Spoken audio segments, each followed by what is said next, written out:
Ethan Caldwell did not believe in accidents. Every deal had a reason. Every delay had a cost. Every late night was justified by numbers that always added up. But at 1:47 a.m., standing in the marble foyer of his Beverly Hills mansion, with rain soaking through his tailored coat, something felt wrong. He had come home early. That alone was enough to unsettle him. Then the maid stepped out of the shadows. Her name was Mara. At least that's what payroll said. She was quiet, efficient, forgettable, the kind of person powerful men never really saw. Now she stood directly in his path, her face pale, eyes wide with something dangerously close to panic. She pressed a finger to her lips. "Sir," she whispered, barely breathing, "please, don't make a sound." No one spoke to Ethan Caldwell like that. Not his board, not his lawyers, not the politicians who owed him favors. He built an empire by never hesitating, by acting before others even realized a decision had been made. Yet something in Mara's eyes, terror sharpened by resolve, stopped him cold. "What's happening in my house?" he asked quietly. Mara didn't answer. She grabbed his sleeve and pulled him toward the shadows behind a decorative pillar. "If you step forward now," she whispered, "it will get worse for them." Them! Ethan's chest tightened. His children, Noah, 8, and Lily, 6, were supposed to be asleep upstairs. He had kissed their foreheads that morning, promised he'd be home for dinner, a promise broken. From deeper inside the house came a sound. A child's voice, not laughing, not dreaming, crying. Ethan moved instinctively, but Mara's hand flew up, covering his mouth. 60 seconds, she pleaded. "Just trust me." They moved silently down the hallway until Mara stopped and gestured ahead. Ethan looked.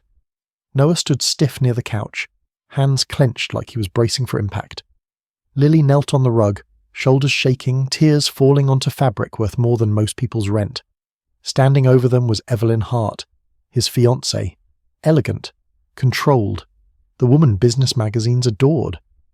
"Crying won't change anything," Evelyn said calmly. "Your father isn't here. He never is."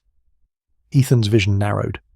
"Weak children become useless adults," she continued, "and useless things get discarded." She crouched in front of Lily. "Tell me what you are." Lily's voice came out barely audible. "I'm a burden." Something fractured inside Ethan's chest. He surged forward, but Mara slammed him back against the wall, her entire body braced against his. "Not yet," she hissed. "If you stop her now, she wins." Ethan knew she was right. Evelyn would cry, accuse, threaten, take half his empire and twist the story until he looked like the monster. Mara pulled out her phone. "You need to see this before you decide anything." She pressed play. The screen filled with footage Ethan never should have missed. When it ended, his hands were shaking, not with fear, but with a fury that scared even him. 12 recordings, Mara whispered. 3 months. She only does it when you're gone. 3 months. While he chased success, his children learned silence. Before Ethan could speak, a phone rang in the other room. Evelyn answered softly. "Tomorrow night," she said. "Everything's ready. He suspects nothing."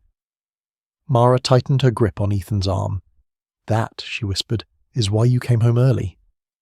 And why staying silent might be the only way to save them. Ethan Caldwell had made a lifetime of careful choices, each one calculated, each one justified. He chose growth over rest, expansion over dinners, influence over bedtime stories. Every sacrifice, he told himself, was for Noah and Lily. He was building a world where they would never lack anything. And for a long time, that belief kept him steady. Evelyn entered his life during one of those seasons when success demanded everything.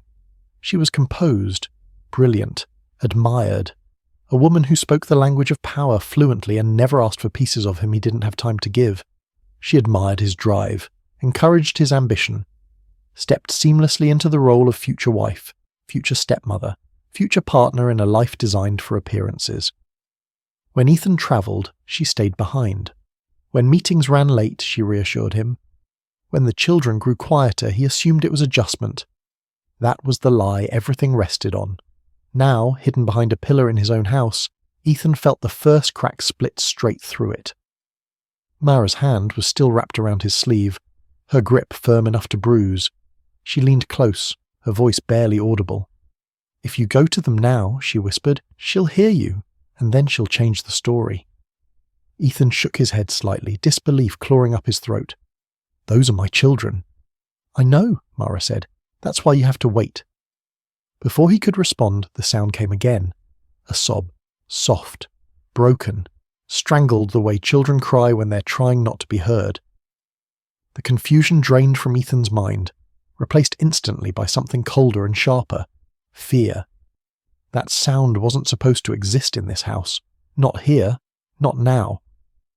His children were supposed to be asleep in their beds, surrounded by security systems, bodyguards, and a woman he trusted. Mara tugged him deeper into the shadows. "Please," she said again, "just look first." They moved slowly, the way people do when they're afraid of what they'll see if they arrive too soon. Ethan's heart pounded so loudly he was sure Evelyn could hear it from the other end of the hallway. Then the family room came into view. Noah stood near the couch, his small shoulders rigid, his fists clenched so tightly his knuckles had gone white. He wasn't crying. He looked like a soldier awaiting orders. Lily was on her knees, not playing, not praying, just kneeling, her hands folded awkwardly in her lap, tears slipping silently down her cheeks and dripping onto the rug. Ethan's breath caught. This wasn't discipline. This wasn't parenting. This was something else entirely. Evelyn stood between them, her posture perfect, her voice level and controlled. The same voice she used in boardrooms and charity galas. "Stand up straight," she said to Noah without turning. "You look weak." Noah adjusted instantly, chin lifting, eyes fixed on a point somewhere past her shoulder. Ethan felt something twist violently inside him. Lily sniffed. Evelyn's head snapped toward her. "Did I give you permission to make noise?" Lily shook her head quickly, hands clenching tighter in her lap. "Then don't," Evelyn said calmly. "You're already enough of a burden." The word landed like a gunshot. Ethan's instincts roared to life. His body surged forward on pure reflex. Mara slammed him back. Her entire weight pressed against his chest, her arm braced across him to keep him pinned. "Stop," she hissed. "You go in there now, she wins." Ethan struggled, his fists curling, his jaw locked so tight it hurt. "She's hurting them." "I know," Mara said, her voice shaking but unyielding. "And if you interrupt this moment without proof, she'll destroy you. She'll cry. She'll say you imagined it. She'll say the children are difficult, emotional, lying." Ethan froze, because he had seen that exact performance before, played out in courtrooms and board meetings, polished to perfection. Evelyn crouched in front of Lily, her heels silent against the rug. She tilted Lily's chin up with one manicured finger. "Tell me," she said softly, "what happens when people who contribute nothing stay in the way?" Lily's lips trembled.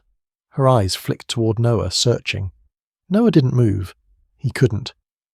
They get in trouble," Lily whispered. Evelyn smiled, not cruelly, almost kindly. "Good girl. And what are you?" Lily swallowed hard. A burden." Ethan felt his vision blur. This wasn't a single bad moment.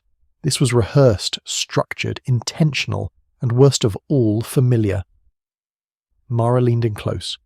"This is why I told you to stay silent." Ethan barely heard her. All he could see was the way Noah's jaw tightened, the way Lily didn't cry out loud, the way both of them seemed to understand the rules of this game far better than any child should.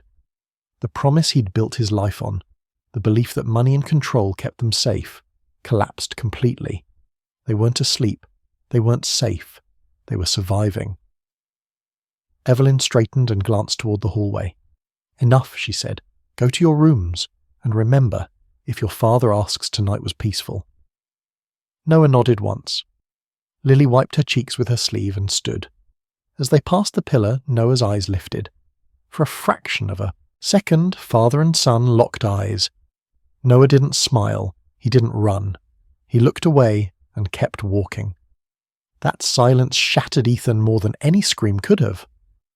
Mara's grip loosened slightly, but her voice remained urgent. "Now you understand," she said. "This isn't about one moment. It's about what's been happening every night you weren't here." Ethan swallowed hard, his chest aching. "How long?" he whispered. Mara didn't answer right away. She reached into her pocket instead and pulled out her phone.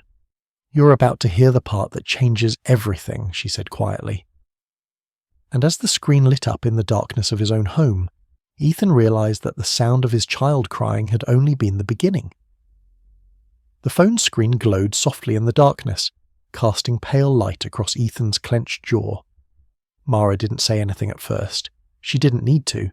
The truth was already unfolding in front of him. The video began without sound for the first few seconds, grainy footage taken from above, angled down into the family room. Ethan recognized the space instantly, his furniture, his walls, his life. Then the audio cut in. Noah's voice came first, thin, controlled, too careful. "I didn't mean to spill it." The camera shifted slightly. Evelyn stepped into frame. She didn't look angry. That was the worst part. "You never mean to," she said calmly. "That's the problem." She reached out and took Noah by the arm. Not roughly, not gently, deliberately. She pulled him forward until he stumbled, barely catching himself on the edge of the table. Ethan's breath hitched.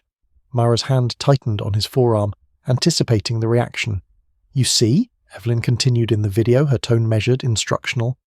"Careless people create messes, messes create problems, and problems get removed." Noah nodded, eyes fixed on the floor. The video cut. Another clip started immediately. Lily sat on the rug, knees pulled to her chest. Her cheeks were streaked red, her nose running. She looked up at Evelyn with a fear so naked it made Ethan's stomach turn. "Why are you crying?" Evelyn asked. I'm sorry," Lily whispered. "For what?" "I don't know," Evelyn sighed, as if exhausted by the question. "That's because you don't think. You feel, and feelings are useless." She crouched down to Lily's level, the camera catching every detail. The calm expression, the steady hands, the absolute absence of hesitation. "Tell me what you are," Evelyn said. Lily hesitated. Evelyn waited. The silence stretched. "I'm a burden," Lily whispered. Ethan lurched forward. Mara slammed him back against the wall, her forearm braced across his chest, her body pressed tight against his to keep him still. "No," she whispered fiercely. "Not yet." The video continued. Evelyn smiled faintly. "Good. At least you're learning." The screen went black. Ethan couldn't breathe. That word, burden, echoed in his head, colliding with memories of Lily's laughter, her questions, the way she used to run toward him when he came home. When had that stopped?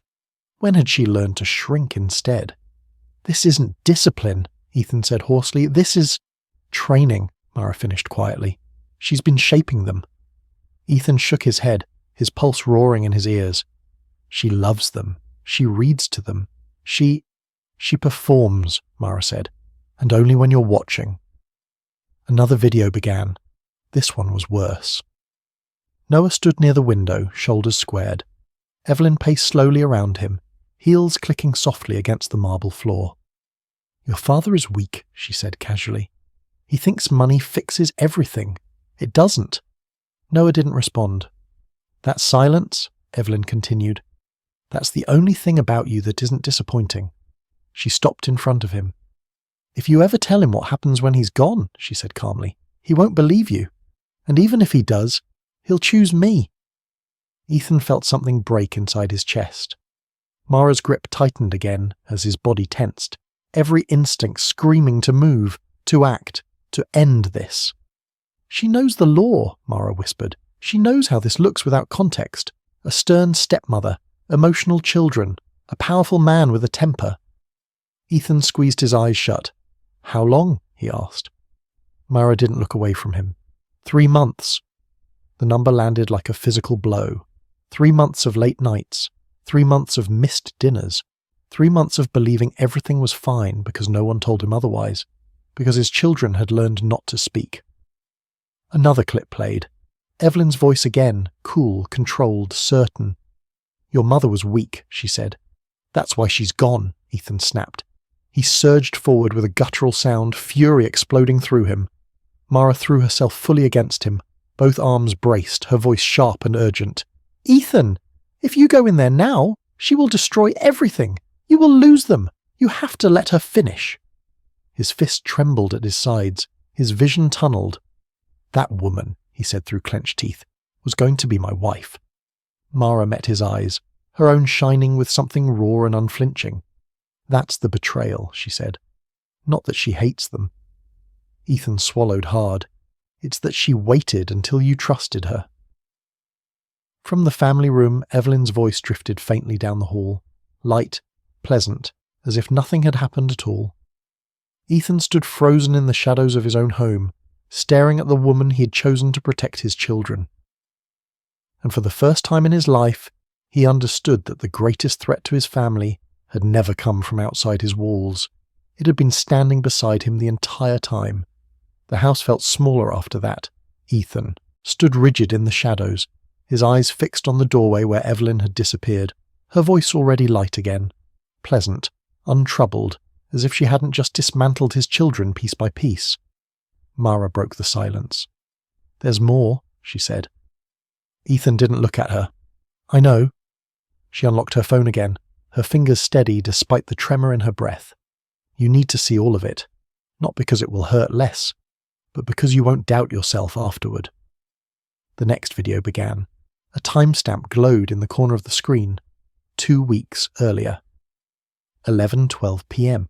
Ethan remembered that night. He'd been in New York, a last-minute acquisition dinner. He'd called Evelyn before bed, apologized to the kids through the phone, promised a trip when things slowed down. In the footage, Noah stood at the kitchen counter staring at a glass of spilled milk. "I'll clean it," he said quickly. Evelyn entered frame slowly. "You already failed," she replied. "Cleaning doesn't undo incompetence." She knocked the glass to the floor with one precise motion. "Get on your knees," she said. Noah obeyed. The video cut. Another timestamp, 6 weeks earlier. Lily sat on the edge of her bed, clutching her stuffed rabbit. Evelyn stood in the doorway, arms crossed. "If you cry loud enough," she said evenly, "the staff will hear, and then I'll make sure you're the one who gets punished." Lily pressed the rabbit over her mouth and nodded. The video cut again. Clip after clip played, each one worse than the last. Not because the violence escalated, but because the pattern became unmistakable. The calm voice, the rules, the silence she demanded, and always the same condition. Ethan was gone. Mara paused the video and finally looked at him. "She's careful. Every recording lines up with your travel schedule. She learned it fast." Ethan felt hollow.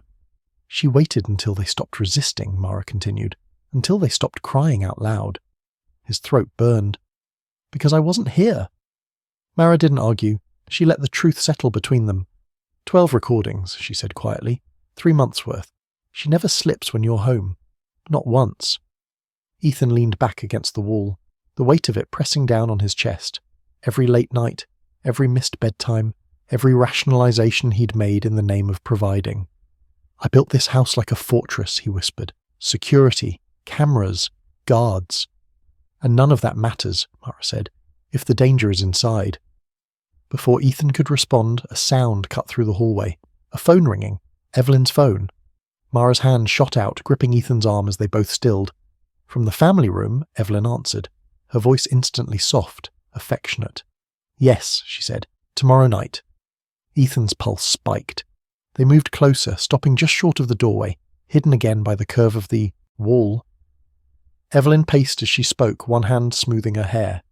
"Everything's ready. He suspects nothing." A pause, then a faint laugh. "No," she said. "The children won't be a problem anymore." Ethan's blood ran cold. Mara's fingers dug into his arm, grounding him as his vision swam. "What does that mean?" he breathed. "It means this isn't just abuse," Mara whispered back. "It's preparation." The call ended. Evelyn stood still for a moment, then straightened, her expression resetting into something serene. She turned and walked toward the hallway. Mara pulled Ethan back into the shadows just in time. As Evelyn passed, her heels clicked softly against the marble, each step measured, unhurried. She glanced briefly toward the staircase, toward the children's rooms, then continued on. The moment she was gone, Ethan sagged against the wall, his hands shaking uncontrollably. "I enabled this," he said, the words tearing out of him. "Every time I chose work, every time I told myself they were fine." Mara nodded once. She counted on that. Ethan looked at her, eyes red, voice breaking. "If I had come home earlier, She would have waited longer, Mara said. This isn't about one night. It's about what power does when no one is watching. From upstairs came a muffled sound. A door closing. A small, careful step. A child making sure not to be heard. Ethan closed his eyes.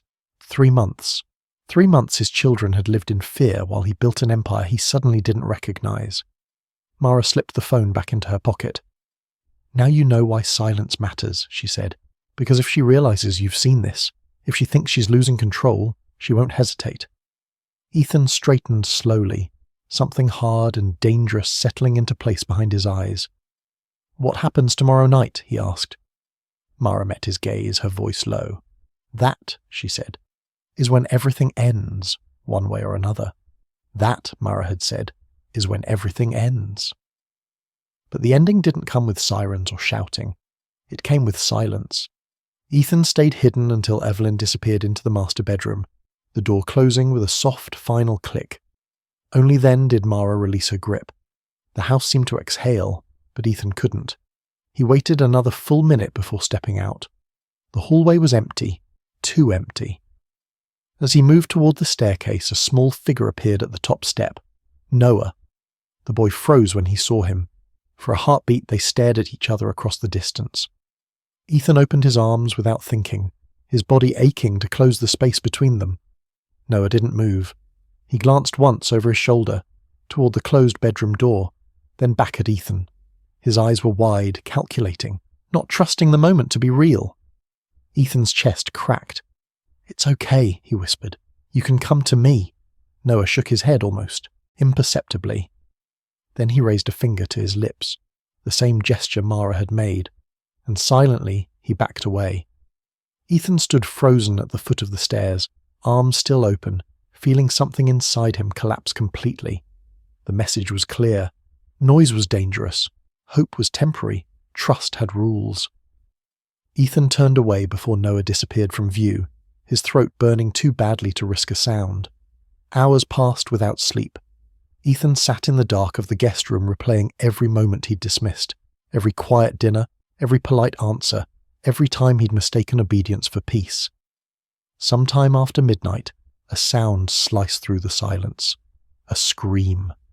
Ethan was on his feet instantly. He moved without thought, without caution, his heart pounding as he reached the children's door. It was cracked open. Inside, Lily thrashed in her bed, her face twisted in terror, her breath coming in sharp gasps. "No!" she cried. "Please! Please!" Noah was already there. He sat on the edge of the bed, one hand pressed gently over Lily's mouth, the other wrapped around her shoulders, pulling her close. "Shh," he whispered urgently. "You'll wake her. It's okay. Be quiet." 7 years old, already guarding silence like a shield. Ethan stepped into the room. Noah stiffened, fear flashing across his face. He moved instinctively, placing himself between Ethan and Lily. Ethan dropped to his knees. "I know," he said softly. "I saw everything." Noah's defenses wavered. Lily's eyes fluttered open, wild and unfocused. When she saw Ethan, she froze, then began to cry harder, soundless sobs racking her small body. Ethan reached for them slowly, deliberately, as if approaching frightened animals. "You're not in trouble," he said. "Neither of you." Noah's voice broke. "We were quiet," he said quickly. "I made her quiet." The words shattered what was left of Ethan's composure. He pulled them both into his arms, holding them tightly, his face buried in their hair as his shoulders shook. "I failed you," he whispered. "I wasn't here when you needed me." Noah stayed stiff at first, unsure, then slowly relaxed, his head resting against Ethan's chest. Lily clutched Ethan's shirt with desperate strength. "Are you mad?" she asked tearfully. "No," Ethan said fiercely. "Never." He pulled back just enough to look at them. "Listen to me. What happened was not your fault. Not ever. You are not a burden. You're not weak. You are not in trouble." Lily hiccuped. Noah stared at him, searching for cracks. "I promise," Ethan continued, his voice steady now, anchored by truth instead of denial. "No one will ever hurt you again. Not in this house. Not anywhere." Noah swallowed hard. "She said you'd choose her." Ethan felt the full weight of that accusation. "I choose you," he said immediately. "Every time. I should have said it sooner. I should have shown it, but I'm here now, and I'm not leaving." Noah nodded once, slowly, as if filing the information away, unsure whether to trust it yet. Ethan stayed with them until Lily's breathing evened out, and Noah's eyes finally closed. As he sat there in the dim light, surrounded by the evidence of his absence, the truth settled fully into his bones. It wasn't just that Evelyn had hurt his children, it was that he had taught them how to endure it. And that realization hurt more than any enemy ever could. Ethan didn't leave the children's room until dawn began to thin the darkness outside the windows. Noah slept curled protectively toward Lily, one arm flung across her like a shield. Ethan sat on the floor beside the bed, his back against the wall, watching them breathe, memorizing it, as if committing the rhythm to memory could somehow undo the nights he'd missed. When the door creaked softly behind him, he turned. Mara stood in the doorway. She looked different now, not afraid, not frantic, just tired, resolute. "She'll check on them soon," Mara said quietly. "She always does." Ethan rose slowly, careful not to wake the children. "Then we need to move." Mara nodded. "Yes, but not the way you think." She led him down the hall, past rooms Ethan rarely entered anymore. A linen closet, a decorative wall he'd never questioned. She pressed her palm against a hidden panel. It slid open silently. Ethan stared. Behind it was a narrow stairwell descending into darkness. "I didn't know this was here," he said. "Most people don't," Mara replied. "That's why it works." They went down. The space below was small but precise. Monitors lining one wall, files stacked neatly on shelves, a desk crowded with hard drives and notebooks. Screens flickered to life as Mara flipped a switch, revealing multiple camera feeds. Ethan recognized every room.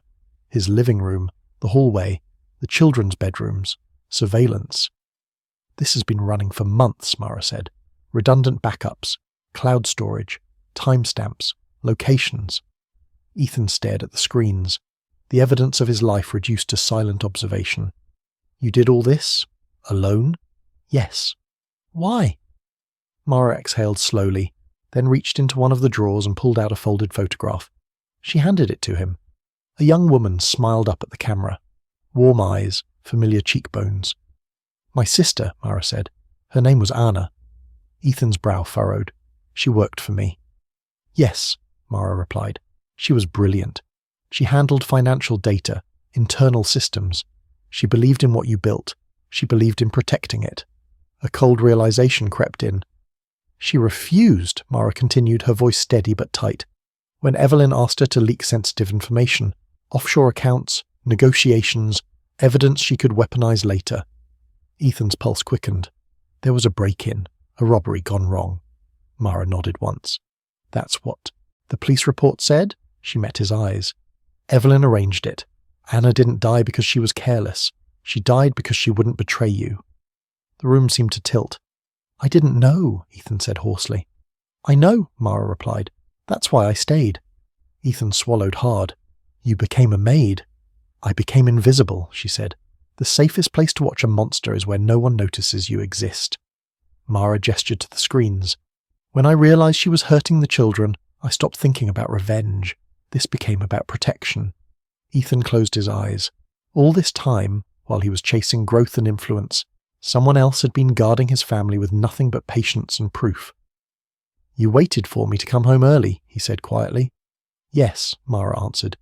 "Because you needed to see it yourself. Because power only listens to truth when it has nowhere left to hide." A soft chime echoed from one of the monitors. Movement. Evelyn's bedroom door opened upstairs. Mara straightened. "She'll check on them in 5 minutes." Ethan looked at the screens, then at Mara. "What do you want?" She didn't hesitate. "Justice and safety for those children." "And after that?" Mara's voice softened. "After that, I don't care what happens to me." Ethan felt something shift. "No," he said firmly. "You don't disappear after this. Not again." Mara studied him for a moment, then nodded once. "Then we need to leave tonight." "Disappear?" Ethan said. "Yes," Mara replied. "Before she realizes she's losing control." Ethan glanced back at the stairs, toward his children sleeping upstairs in a house that had betrayed them. "Take everything," he said. "Every file, every recording." Mara nodded, already prepared. As they moved to gather the evidence, Ethan understood the final truth of the night. The most dangerous lie he'd ever believed wasn't that his children were safe. It was that power made him their protector. It hadn't. A woman he barely noticed had done that, and she had stayed long enough to save them all. They left before dawn. No entourage, no security detail, no armoured cars waiting at the gate. Ethan woke the children gently, speaking in whispers, keeping his voice steady even as his hands shook. Noah didn't ask questions. He helped Lily into her jacket, grabbed her shoes, moved with the quiet efficiency of someone who understood urgency too well. Mara handed them new names before they reached the garage. "Just for now," she said softly. "Think of it like a game." Lily nodded, clutching her rabbit. Noah memorized his name without complaint. Ethan looked back at the house one last time, the glass, the marble, the fortress he'd mistaken for safety. Then he turned the key and drove away. They took side roads, changed cars twice, slept in places Ethan had never noticed on a map before. By the time the sun rose fully, Evelyn Hart was waking up to an empty house, and a silence she had not planned for. She reacted exactly as Mara predicted. Calls were made, favours were demanded, private investigators were unleashed. But the evidence moved faster. By the time Evelyn realised authorities were involved, the story was already out of her hands. Recordings, financial trails, statements that aligned too cleanly to deny. She still came for them anyway. The confrontation happened 3 days later. A safe house on the edge of the city. One last attempt to reclaim control. Evelyn stood in the doorway with a gun in her hand, her expression fractured between rage and disbelief. "You ruined everything," she said, her voice shaking. "Do you know what you've done?" Ethan stood between her and the children. "No," he replied calmly. "I finally know what you did." Her laugh broke into a sob. "I did what was necessary. They were weak. Anna was weak. Your wife was weak." Mara stepped forward. "My sister died protecting your secrets," she said evenly. "And your cruelty couldn't survive being seen." Sirens wailed in the distance. Evelyn's grip loosened. The gun slipped from her fingers and clattered to the floor. She sank to her knees, the mask finally gone. "I just wanted to win," she whispered. Police flooded the room moments later. The empire collapsed without a fight. Months passed. Ethan Caldwell no longer existed. Thomas Reed taught economics at a public high school. He packed lunches, walked his kids to class, sat in the front row of school assemblies. Noah laughed again. Lily slept through the night, and Mara, now Claire, sat at the dinner table, no longer invisible. Power hadn't saved them, presence had, and it had cost Ethan everything, except what truly mattered. The first thing Ethan learned under his new name was how quiet life could be. No ringing phones, no midnight negotiations, no calendars filled months in advance.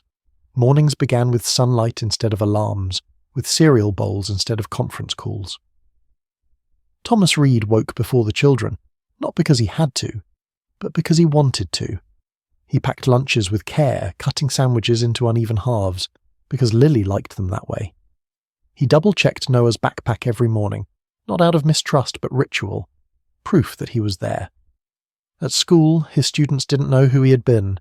They knew him as the teacher who stayed late to explain concepts twice if needed, who remembered names, who listened. It surprised him how much that mattered. Noah changed slowly. The rigid set of his shoulders softened first. He started asking questions again, about stars, about engines, about how things worked. One evening, while they were building a model bridge at the kitchen table, Noah looked up and said, almost casually, "I don't feel like I have to be quiet anymore." Ethan swallowed hard and nodded. "You never did." Lily healed differently. She laughed more easily, loudly, without covering her mouth. Nightmares came less often, and when they did, she no longer woke in terror.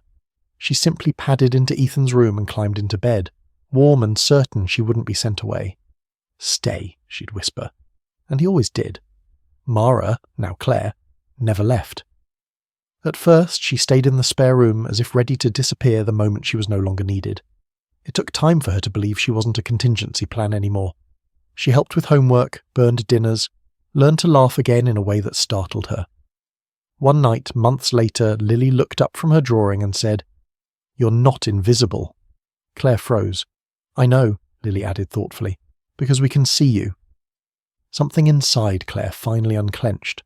On weekends, they took walks without destinations. They sat in parks and watched nothing in particular. Ethan learned how much he'd missed by always moving toward the next thing. Sometimes the past surfaced, a headline glimpsed online, a name spoken too loudly in a cafe. On those days, Ethan felt the old reflex, to control, to dominate, to fix. But then Noah would tug his sleeve, Lily would laugh, Claire would hand him a cup of coffee and sit beside him, and the reflex would fade. One evening, as rain tapped softly against the windows, Ethan sat at the table grading papers, while the children worked on a puzzle nearby. "Dad?" Noah asked. "Yes?" "You're different now." Ethan set the papers aside. "Is that a good thing?" Noah considered it seriously. "You look at us when we talk." Ethan felt the truth of that settle deep in his chest. Later, after the children were asleep, Claire joined him on the porch. "You gave up everything," she said quietly. Ethan shook his head. "No, I let go of what was never protecting them in the first place." She studied him for a long moment. "You stayed." "Yes," he said. "That's the part that matters." The world never learned the full story. There were no interviews, no redemption arcs splashed across screens. Justice had come quietly, deliberately, the way it sometimes does when proof is undeniable, and that was enough. Ethan Caldwell had once believed power was the measure of a man. Thomas Reed knew better. Power hadn't saved his children. Money hadn't protected them. Influence hadn't stopped the harm. Presence had. Being there when it was inconvenient. Staying when it was hard. Choosing people over outcomes. It had cost him an empire. And in return, it had given him something far rarer. A home that was finally safe. A family that was no longer silent. And a life that, for the first time, was enough.